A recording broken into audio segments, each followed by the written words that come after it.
प्रिय छात्रों, हमने विमीय विश्लेषण डायमेंशनल एनालिसिस पर आधारित अध्याय को पढ़ लिया है तथा कुछ इस पर आधारित कुछ समस्याओं को, कुछ प्रश्नों को भी हल किया है। इसी क्रम में कुछ और प्रश्नों को हम हल करेंगे। जैसा कि आप देख रहे हैं कि यहाँ पे प्रश्न विमाओं के समांगता के नियम पर आधारित एक प्रॉब्लम, एक समस्या दी गई है यहाँ पे कि किसी कण का वेग v equal to a plus V T plus C upon D plus T के अनुसार है। यहाँ t समय है और v वेग है और a b c तथा d के विमीय सूत्र को ज्ञात करने के लिए कहा गया है।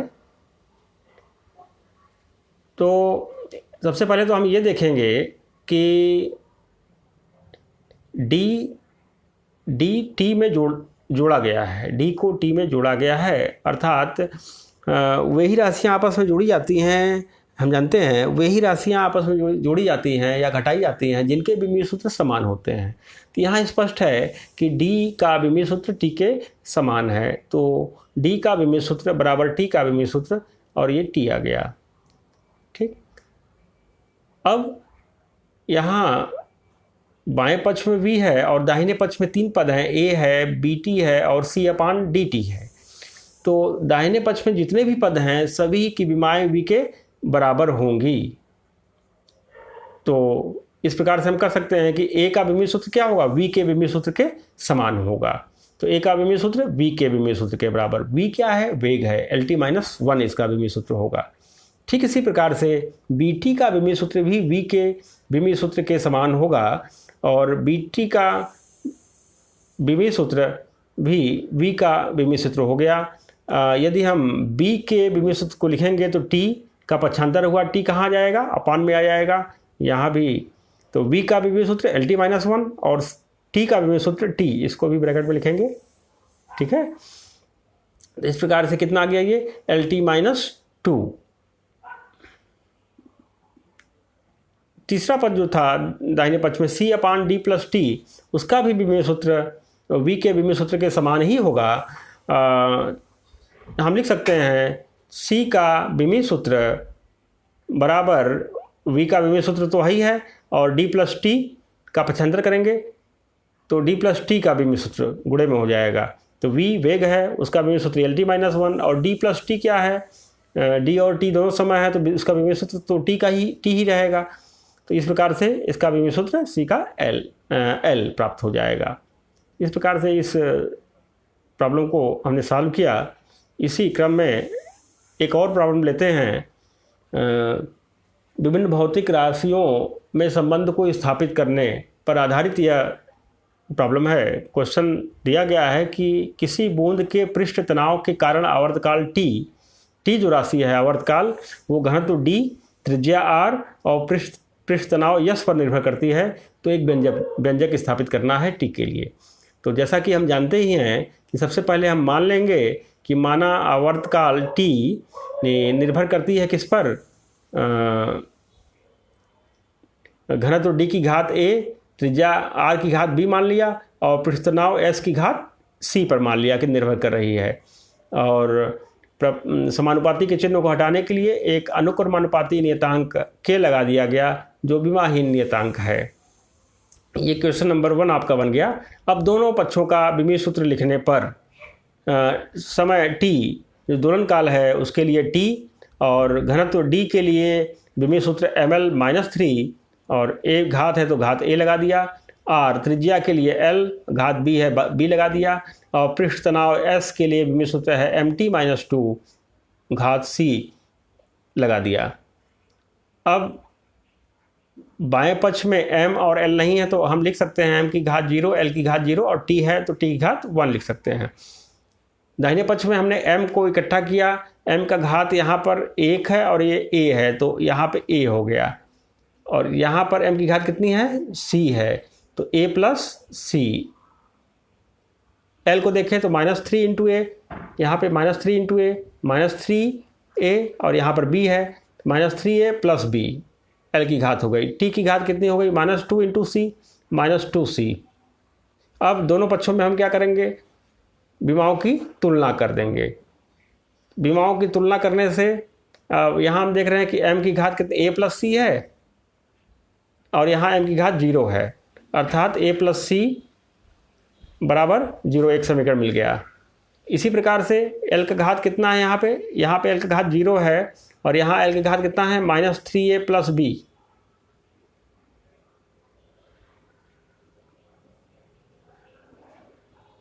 तो -3a plus B equal to 0 आ गया। फिर यहाँ t की घात दोनों तरफ देखें, -2c यहाँ पे है और यहाँ पे 1 है, तो हम लिख सकते हैं -2c इक्वल टू 1। अब इन तीनों समीकरण को, समीकरण नंबर 2, 3 और 4 को हल करने पर a, b, c के मान प्राप्त होते हैं क्रमशः 1/2, 3/2 और -1/2।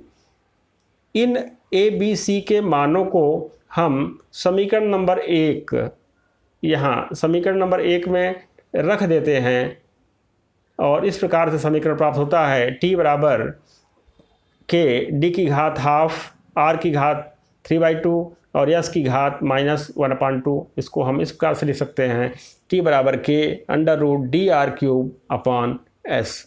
यह अभीष्ट व्यंजक था जो आवर्तकाल के लिए प्राप्त करना था।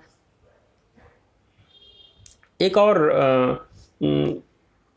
प्रश्न को हम लेते हैं जो एक मात्रक पद्धति को दूसरे मात्रक पद्धति में बदलने पर आधारित है। प्रश्न इस प्रकार से है, जल का पृष्ठ तनाव 72 डाइन प्रति सेमी है, इसे एसआई पद्धति में व्यक्त करिए। तो ऐसे प्रश्नों को हल करने के लिए सर्वप्रथम हम देखेंगे भौतिक राशि कौन सी है। तो भौतिक राशि कौन सी है उसका विमीय सूत्र लिखेंगे। तो भौतिक राशि कौन सी है, पृष्ठ तनाव, और पृष्ठ तनाव का विमीय सूत्र mt-2। ठीक है, दिया गया है कि पृष्ठ तनाव एक पद्धति में कितना है, 72 डाइन प्रति सेमी। पहली पद्धति में आंकिक मान 72 है और मात्रक क्या है, डाइन प्रति सेमी, मतलब ये सीजीएस मात्रक है, सेंटीमीटर ग्राम सेकेंड पद्धति में। और दूसरा एसआई में करना है जिसमें n2 का मान हमें प्राप्त नहीं है। हम जानते हैं n1u1 बराबर n2u2, तो u के जगह पे हम बीमा रख देंगे, तो n1 mt-2। ठीक है, n1u1 बराबर n2u2, तो n1 और u के जगह पे mt-2 जो पृष्ठ तनाव का विमीय सूत्र था इक्वल टू n2 और ये हो जाएगा mt-2। लेकिन यहाँ पे 1 और दूसरे वाले में हम 2 लगाएंगे, जैसा कि आप देख रहे हैं यहाँ लिखा गया है n1u1 बराबर n2u2 n1 m1t1-2 equal to n2 m2t2-2। यहाँ पर m1 क्या है, सीजीएस, m1 द्रव्यमान का मात्रक है सीजीएस में, तो 1 ग्राम हो गया। t1 क्या है, समय का मात्रक है सीजीएस में, 1 सेकेंड हो गया। ठीक है, m2 एसआई में द्रव्यमान का मात्रक है 1 किलोग्राम हो गया। t2 एसआई यूनिट में समय का मात्रक है 1 सेकेंड हो गया। अब यहाँ से n2 का मान प्राप्त करना है, n2 इक्वल टू ये पूरा पद रहेगा और ये कहाँ जाएगा, बटे में चला जाएगा अपान में, हम जैसे हल करते हैं सामान्य रूप से। तो n2 equal to n1 m1/m2 into t1/t2 पूरे का घात -2 है। तो n2 इक्वल टू n1 की जगह 72 और m1 1 ग्राम, m2 1 kilogram, t1 1 second, t2 1 second.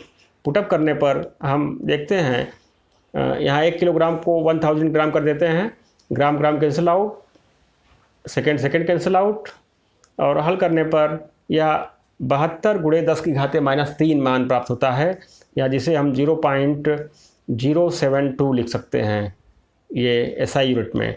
इस प्रकार से हम कह सकते हैं कि 72 डाइन प्रति सेमी बराबर 0.072 ये एसआई यूनिट में है। एसआई यूनिट में है तो क्या हो जाएगा, डाइन की जगह न्यूटन लिख देंगे और सेंटीमीटर की जगह मीटर लिख देंगे। इस प्रकार से इस प्रॉब्लम को सॉल्व किया गया। ऐसे ही अन्य बहुत सारे प्रश्नों को आप हल करेंगे, तरीका आपको बताया गया। धन्यवाद।